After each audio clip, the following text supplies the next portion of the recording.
All right, kiddos. So we are live now with our MySec presentation for September 2021. We will have the presenter here tonight as JT, as well as a chapter lead, the main chapter lead, the senior lead, the smarter one, Brian, and of Lansing MySec. So tonight, JT will be doing a presentation on how to be best prepared for your digital legacy. Like if you're leaving behind, who are you leaving that for? And how do you make sure that those individuals are prepared best? But he'll be able to go in better explanation than myself on this.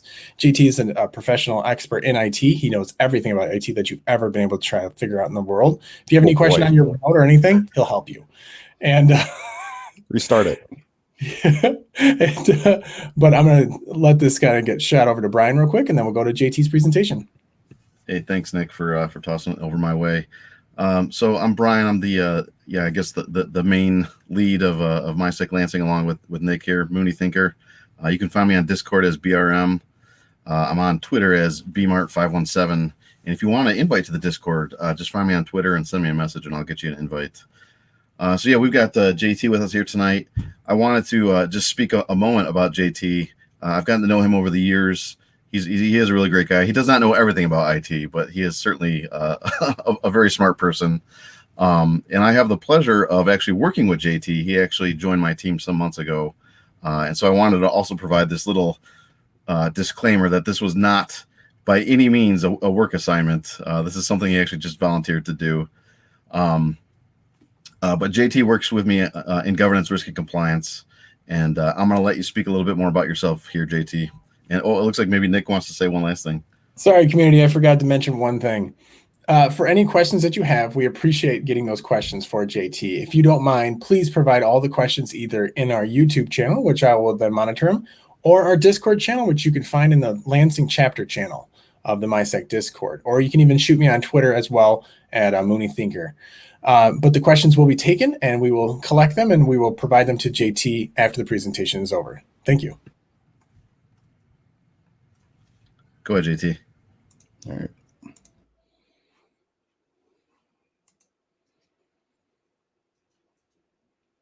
So when hackers die, life crisis data continuity for the security paranoid. I do call it security paranoid because I go like really into the weeds with some of the stuff in this presentation. And I want to lead with the caveat that it's almost certainly not necessary to try to adopt all or even maybe most of what I'm going to present tonight in your own sort of digital security plan. A lot of what I've done here is as a hobby, is doing all of this. And so I want to share what I've learned, but only take from it what is actually relevant for your specific situation. So who am I? My name's John Thomas. I go by JT, and I am a governance, risk, and compliance analyst at Michigan State University. Previous to that, I did a lot of freelance work, both as a software developer and sort of a privacy consultant, working with folks with higher threat models than the average person, and trying to keep them safe in the digital world. Our agenda for this evening is I'm going to go over what business continuity and disaster recovery is, talk a little bit about the CIA triad, how these things apply. Typically, we talk about those in an enterprise or sense, and I'm going to talk about how they apply to your personal life, talk about the problem as I see it, and then we're going to talk about some administrative and legal controls, and then finally the technical controls around sort of this digital estate topic that I'll be talking about, and then go over my plan. So business continuity and disaster recovery is a set of processes and techniques used to help an organization recover from a disaster and continue or resume routine business operations. It is a broad term that combines the roles and functions of IT and business in the aftermath of a disaster. So we want to take that, but remember that we're applying this to sort of a personal set of like information tech, like your personal stack, your personal IT stack. And and how that applies, not at the business level, but at the personal level. Relevant to this discussion is the CIA triad: confidentiality, which you want to make sure that users and systems, that only users and systems authorized to a certain set of data have access to it. Integrity is we want to make sure that that data is correct, trustworthy, and auditable. And availability, we want to make sure that that data remains available to authorized users and systems whenever they want and are allowed to access it. So here are some potential disasters you might find in your personal sort of digital plan. Is if you forget the master password to your credential manager, you lose your phone, which maybe is the only place that you have your 2FA tokens. If you become incapacitated and your next of kin need access to health records or taxes, or need to be able to keep paying your bills. If you become incarcerated, perhaps you want a subset of data to be given to a lawyer, for instance, or if you die. Hopefully none of these things ever happen, but the last one will happen, and you should be prepared for it. So the problem as I see it, back in 2017, my uncle passed away. He was an IT professional, and he had his stuff very locked down. My father was the executor of his estate, and to this day, we still have a lot of missing stuff. Lots of pictures. He was a scuba diver. Like, all his pictures and videos from scuba diving are gone, locked away in an encrypted computer that we never had access to. And my uncle passing away was a surprise. It was not something that anyone realized was coming, and as such, my uncle hadn't prepared for it in the way. So I want to make sure that for my next of kin that I am prepared to allow them an easier time than my dad had it. Digital assets. So here are all the kind of things that you want to talk about securing or eventually also giving access to is your multimedia, social media accounts. For instance, what do you want to happen to your Twitter account if once you pass away? Do you want one last tweet to go out? Do you want it to just die, locked away and there as a historical record? Do you want it deleted? Bank accounts, that's an obvious one. Cryptocurrency is becoming more relevant these days. And then perhaps you have like a personal website or a blog. Eventually your credit card's going to get canceled and stop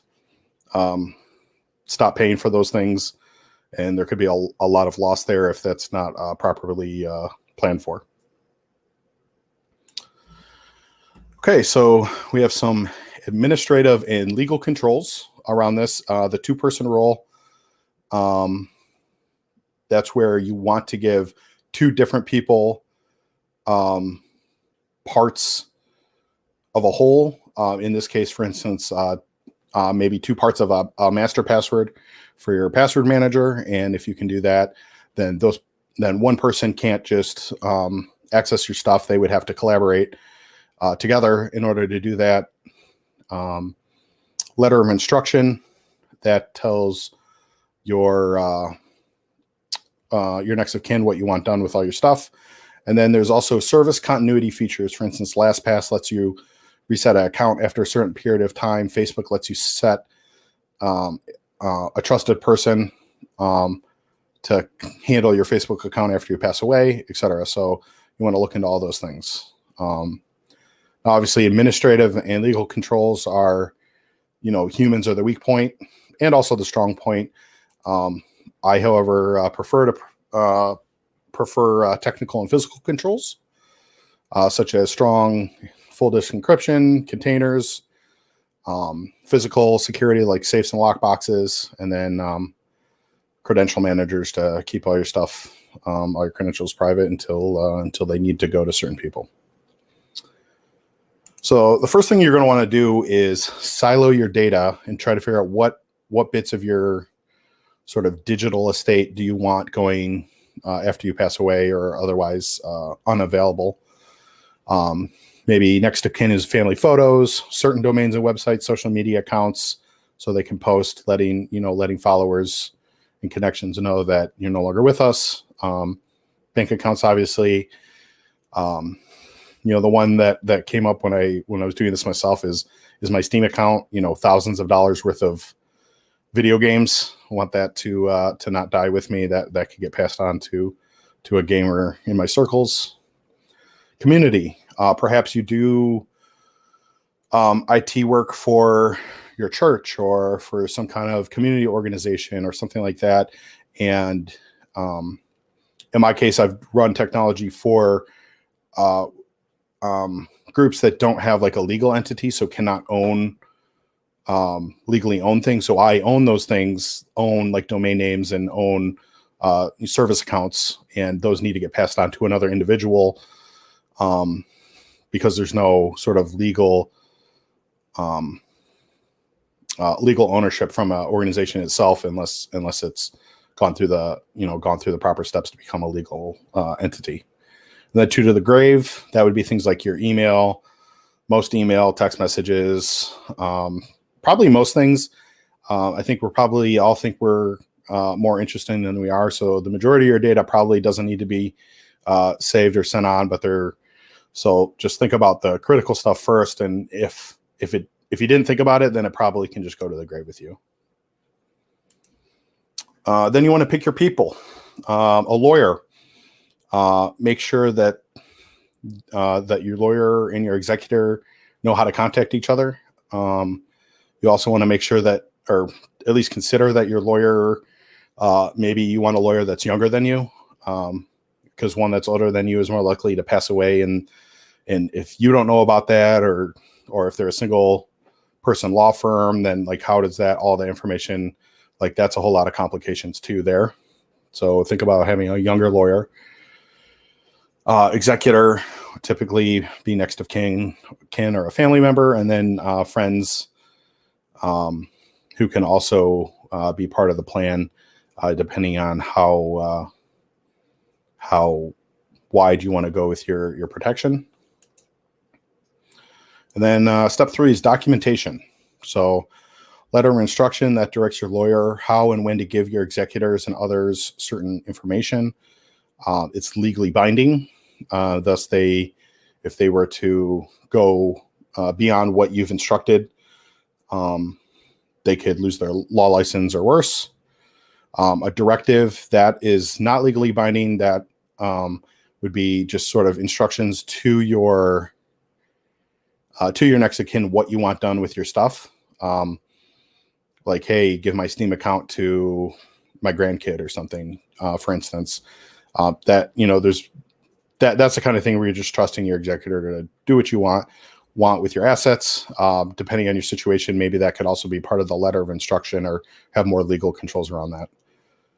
And then technical documentation. In my case, my father is currently my executor, and he's relatively tech savvy, but he's not an IT professional. So,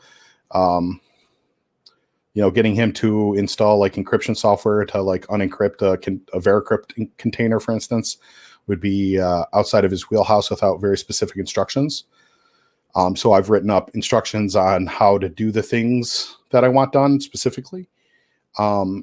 And then also given a handful of point of contacts for either organizations or people that he can reach out to should he need technical help. Implementation. I don't have a lot to talk about here other than just doing it. All the stuff we just talked about, you need to go and you need to hire a lawyer, and you need to write up your letter of instruction, your directives and your docs, etc., and make sure that everyone's on board with what you're doing. And probably the most important is to review and test. Update your stuff quarterly as you get new assets, as you move, as relationships change. You want to make sure your documents stay updated.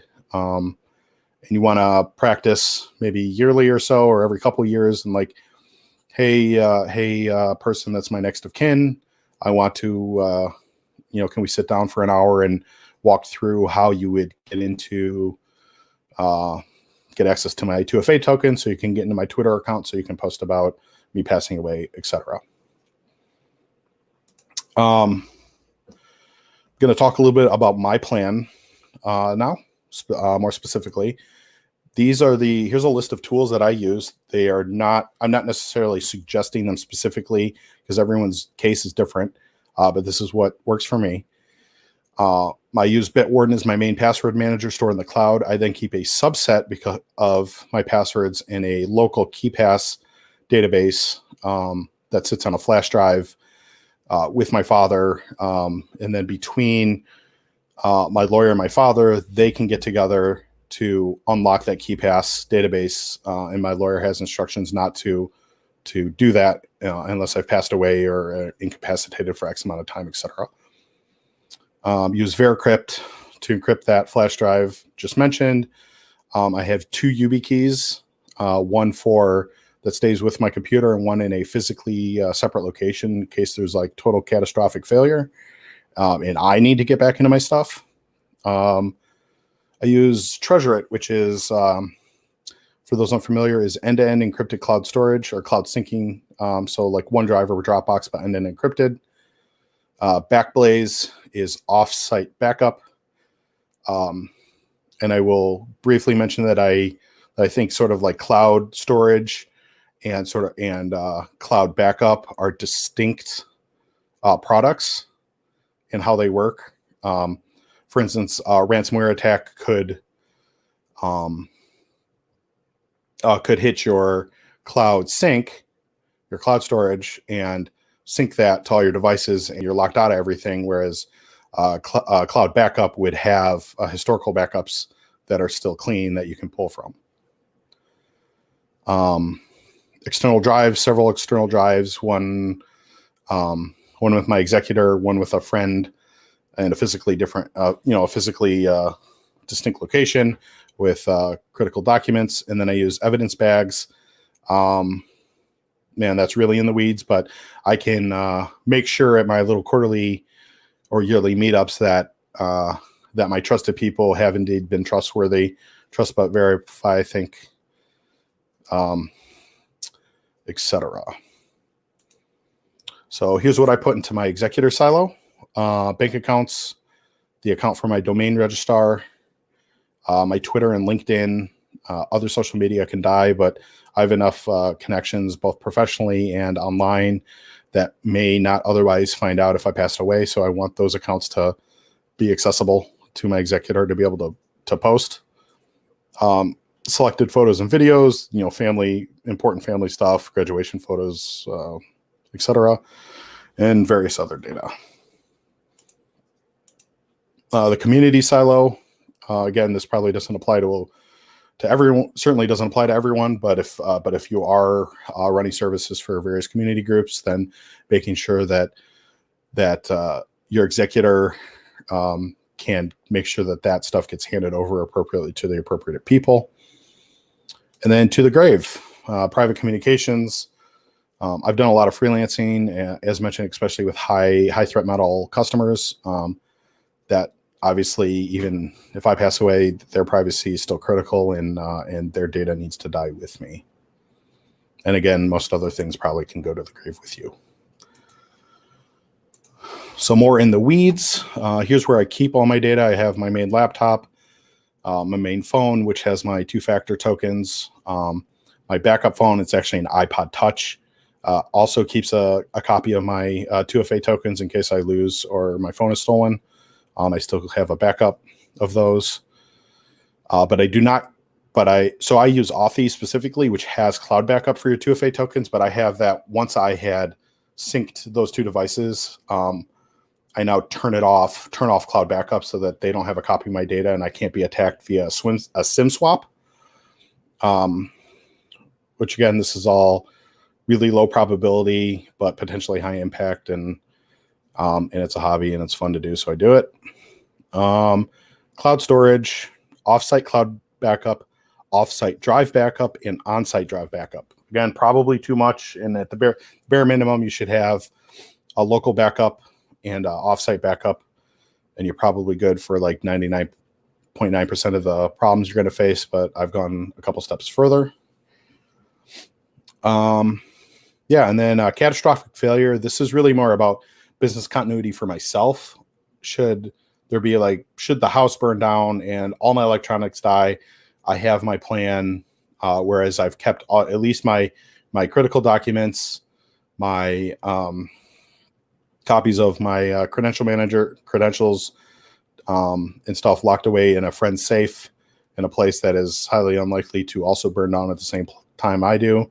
If they both do, I probably have bigger things to worry about, because that's a very large fire. And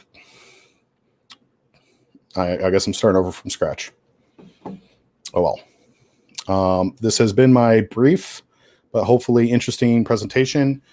You can follow up with me if you have questions that we don't get to today or think of something later. You can find me at jt@johnthomas.tech down there in the corner. I'm also on Twitter at Zensomancer, ZENSOMACR. That's also my tag in Discord. So if we have any questions, actually, if we could have the I'm going to stop sharing, and then we can just pull the faces up and answer questions that way. That works a lot, and I really appreciate it too. Yeah, and we actually did have let's see, in Lansing, we didn't actually have a question; it was more of a comment, and it was a good point. He's like, man, this is so needed. It's so dark, but it's so needed. It's like, yeah. And it's true. Yeah. Like, you know, like when my son was born, we immediately, my wife and I, we had wills kind of set up, but we didn't actually do it like super professionally. And then we did the super professional. And I remember the guy that did the will was like, so, you know, I'm really proud of you guys, but this shit's going to get dark real quick. It's like, yeah, seriously. And it's like, no, I get it. You know, it's like when you're getting life insurance and stuff like that, you're going, so this is when technically we don't like to say it, but he's more likely to die than you. So we're preparing your life. You know, it's like, and it's a really good point. It's like, it's really like, you know, what is your DR plan? You know, because we have the technical DR plan, which is, you know, we think of computers as being super important, but if they fall away, we'll buy a new one, you know. And it's like, but if a person dies, you know, unlike in, you know, Ready Player 2, you know, you really can't really like get that brain back, you know, kind of thing. So, and I really, I'm sorry? Yet, I know. Right?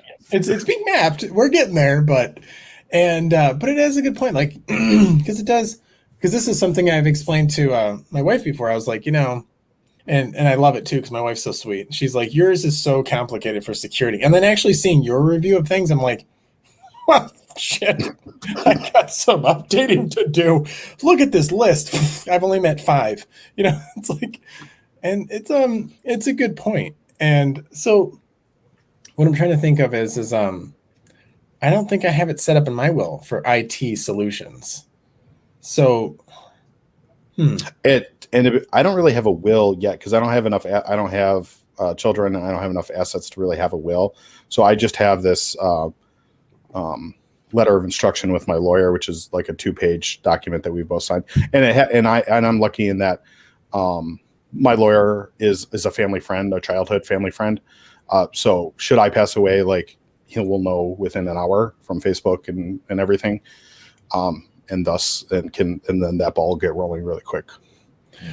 Now, since you both dudes are like both in GRCC stuff, so you have to just kind of accept that there's going to be a point where it's, you know, it's like in economics, you know, like you have to get to a point where it's like you have to just accept enough risk with the compliance. So with that said, because I'm super paranoid, I'm afraid to share some of my, so I share some of my stuff, for example, like through my LastPass and any other password managers I'm using with my wife. But I'm afraid, like, let's say we both die, you know, and like, who would be a good, you think of like a good backup without having to worry, like if their house gets broken into, that they were like, look, guys, I advocate don't write down passwords, except for this house where I've done it, because it's my backup. Yeah. Yeah. Well, you know, I think following JT's approach, right, where he gave part of his master password to one person, the other part to another person, that would be one approach. I think JT might even admit, I believe you did the other day when you gave us at work, that's kind of out in the weeds a little bit, right? Most people wouldn't do something like that. And someone also actually asked, well, what happens if both those people or one of those people passes away at the same time, or relatively close to when you passed away or when you became. Yeah, I mean, fascinated. it occurs to me, like, if I'm in the car with my dad and we both get hit and both die, like, how does that is? I actually hadn't thought that solution, so I need to update because I haven't considered, and that's a critical thing to consider. I know I consider it a lot. I got an didn't consider idea. that.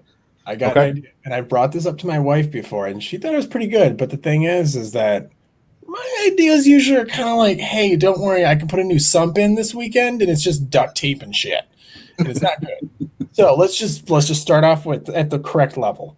But like one idea I've come up with my wife, I was like, what we could do is I'm a big advocate for like writing down passwords, and this is another risk security fault area, but I've thought about maybe getting getting a bank, going to the vault, get a security box, and actually making duplicates of that key for two separate people. Because like if someone breaks in a house, they're gonna be like, "What the hell does this key go for?" And but those people actually know. Those people that need to know actually know, unless they torture them, and it's like a torture thriller movie. Then we're really screwed. And then they're gonna find out all my kitten photos. It's so screwed. I don't want anyone to really know this because it's just between us and the live audience, but the live audience wouldn't tell anyone. But like, yeah, I do. Like, I dress up cats and like take pictures of them. It's great, but it's professional. So like that's what I was thinking about actually doing, was putting that, like having that lockbox where I actually do have physically written down notes, but it's like really pared down. It would be like what you said earlier, which is the master password, and then I'd actually upload or have those available for the individuals that they'd actually know how to get into my account. So something ahead, that had come up before along these lines, and if you want to take that a step further, in case the bank burns down, is get your password printed on a piece of steel, like stamped on a piece of steel, and then put it in the lockbox, so that like regardless of the temperature, unless it's literally melting the steel, you'll still have your password can be picked out of that lockbox. We're gonna need a good steel maker, because I'm like pretty tinfoil hat with wearing this gray Nike hat, which is of course advertisements, but we gotta make money somehow. I don't know. And but so essentially my tinfoil hat is like, I literally have reminders in my calendars that tell me, hey, it's been 3 months, change your master password for like the things that you have master passwords for, like for vaults and stuff like that. And I do. And it makes it really complicated. I just learned how to do this huge fucking string of words, and I forgot it now. So it's great, but it's really good because in that sense. But yeah, I love the steel idea, and that's brilliant, actually. I really appreciate. And I can't take credit for that. It was someone using their Bitcoin private key. They did that with a Bitcoin private key, so that no matter what, they'd always have access to the private key, even in case of fire. That's a great idea. That's a really good idea. That's brilliant. I was going to suggest, Nick, what you already alluded to, which is, maybe you get a safety deposit box, and you spell out in your will who gets access to that box, and your master password is in that box, right? Right. So.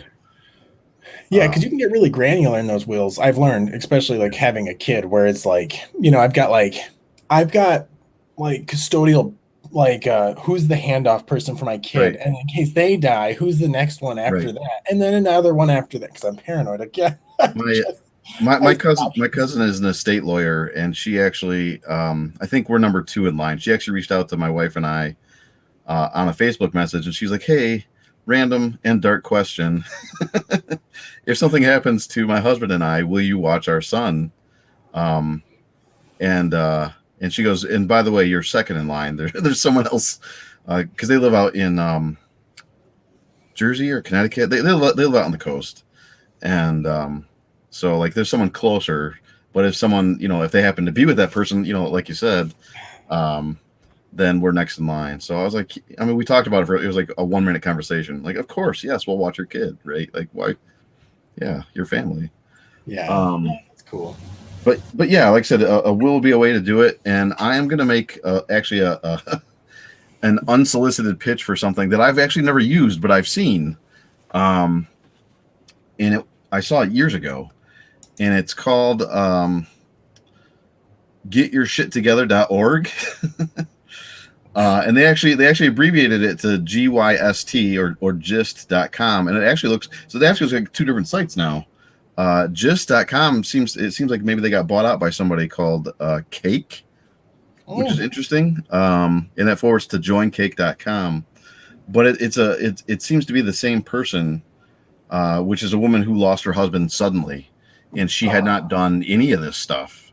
And so what she did is she created this site that gives you like a step-by-step guide, like, hey, use this will template, go take it to a lawyer and, get it signed, and get it notarized, like all the stuff you need to do. She lays out the things that you need to do. And there seems to be like regular blog posts and training sessions and things like that for people that can't, it's going to take you as far as you can go without actually going and hiring an attorney to do this stuff, right? Because that can be expensive. Oh yeah, it's really expensive. It's great. Right. Yeah. Right. So get your shit together.org or gist.com, GYST.com. Again, I've never utilized it. I became aware of it some years ago, and it's still around. So if this is stuff that you're thinking about for yourself, for your family, and you've not done anything, definitely maybe go get started there and figure some things out. Yeah. And I just as a heads up too, for anyone in the IT community, because we're all prepared on security, it is a good idea to save up to do a will if you can. Get it right the first time. Come to find out, modifications are expensive. And no one should put me behind the wheel on shit. But they do. And because, it really is important, because it depends on what state you live in. Now, in Michigan or other states, they actually have different laws for how the child is provided back to another family. If it's not stated, then it does have to go through a court system and have it verified, which can take a long time, which might mean, depending on, again, what state you're in, that child could be put in foster stuff. So again, like with what JT's doing tonight with his presentation, let's say it's a Google account. Google might go, I don't know, you're SOL, bud. And it's like, do you really want to leave that as an asset to a loved one who's already struggling with their loss? Yeah. You don't want to add more stuff to their loss. So it's like, and that stress. And Google specifically, we never got into my uncle's Google account. Yeah. We had back and forth, and like Google has like a bunch of weird like you have to have like actively emailed this person's Google account, and like, well, my dad always just calls his brother. Like he has very little reason to ever email him, and even with a death certificate and stuff, it became too much of a hassle, and we just dropped it. Yeah. But that could have unlocked then we could have just password reset a bunch of stuff if we had that. And and this is a really good presentation. I had a good friend. God, it was about 4 years ago. A really close friend of mine. He just within 6 months he died because he had it's kind of crazy, but he had 4 different cancers. He was in stage 4 and he had 4 different cancers. It was just, I don't know how that happens, but when he passed away, he had a couple, vaults for his passwords and stuff like that. And his wife didn't know the master password on any of them. It was a big struggle. We were trying to figure out what to do, how to get it. And it would have been a lot easier yet if we had this kind of pretty much this DR plan, practiced out to see if it actually does. And it actually gives, and I really appreciate it, JT. So thanks for doing this, because it actually reminds me of I always advocate doing DR plans and doing, a tabletop and actually seeing if it works in the real world. But I just thought about it. I was like, we don't do this in the private world. And it's like, why don't we do this for ourselves? This is actually a really good thing. I teach my kid, I'm the parent that does tornado drills with my 5-year-old to teach him, what do you do in a tornado and what bag do you pull? Or there's a fire alarm. Which door do you go out? There's a fire. I'll put up little sheets of paper that actually looks like there's a fire at that door. Cause I'm, weird. And thank God none of you guys were my kid. And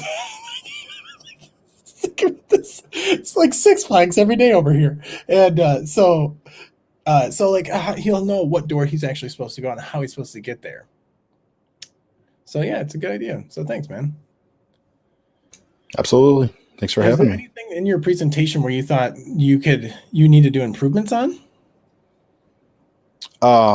You mean with the presentation itself or my plan? Your actual portfolio of projects that you actually are looking at doing. You said you mentioned something that you were like, I actually need to work on this more. Is there any area of hiccups that you're like, this I should focus on? This is for me because I'm going to screw this up. Yeah. So I haven't tested. I need to be better at doing the testing. Okay. Thing. I did some initial when I first set this up, and so do it quarterly. Haha, I've done it once in 18 months. Neat. So that needs to be fixed. I'm also moving in a few weeks, so like I need to like rethink where I'm gonna, because right now I live with my parents, and that stuff is family safe. And I probably need to buy my own safe that comes with me, so I can have stuff close to me, but also like what copies of stuff, and that goes even to like birth certificates and social security card and those kind of things too need to be thought about. And there's a lot. And when I had moved away originally, I was still close enough to my parents that I didn't bother with any of that, because I was still like 25 minutes away. I'm going to be an hour and a half away now, and so I need to think through a lot of that stuff again. That's a good point. That's a really good point. And I'm really glad, again, like I said, I'm really glad you did this presentation, because really it was a blind spot for me. I had never actually considered this area as an area that I need to work on.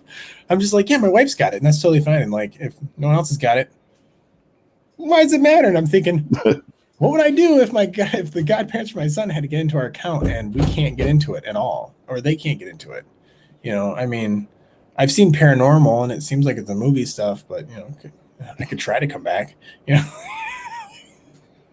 The other thing we haven't mentioned, and none of us are lawyers, so like legal disclaimer, we are not lawyers. Trusts also is a good way to make sure your assets pass directly to the next of kin without going through probate, because wills always go through probate and can get locked up for a long time. Right. Yep. That's a really good point. Yes. Trusts are very important, and that's exactly how you really should go for it. So let's see. I don't have any more questions from the teams or from anyone in the chat channels at the moment. We've got a good viewership. We got some people watching. And if anyone's got any questions, we'd love to just kind of throw them out there, because like, I mean, I talk a lot and my voice isn't that pretty, but if you want to hear it, you're going to get it. Yeah. So yeah. Let's see. Yeah, I don't see anything else in the YouTube chat or on Discord or the Twitters. So yeah, I think we're good. I My guess phone was blowing up while I was presenting. I wonder if any of that was at me.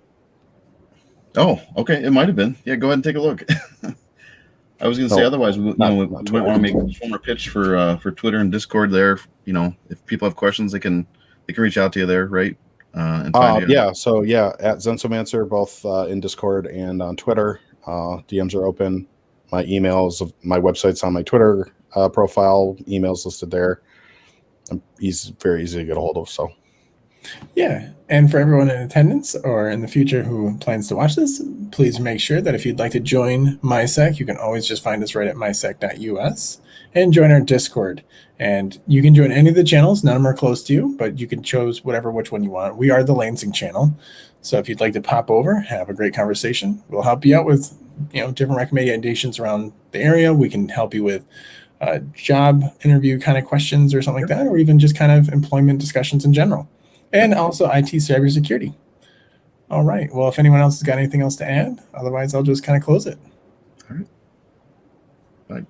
All right, great. Thanks, everyone. Have a great night.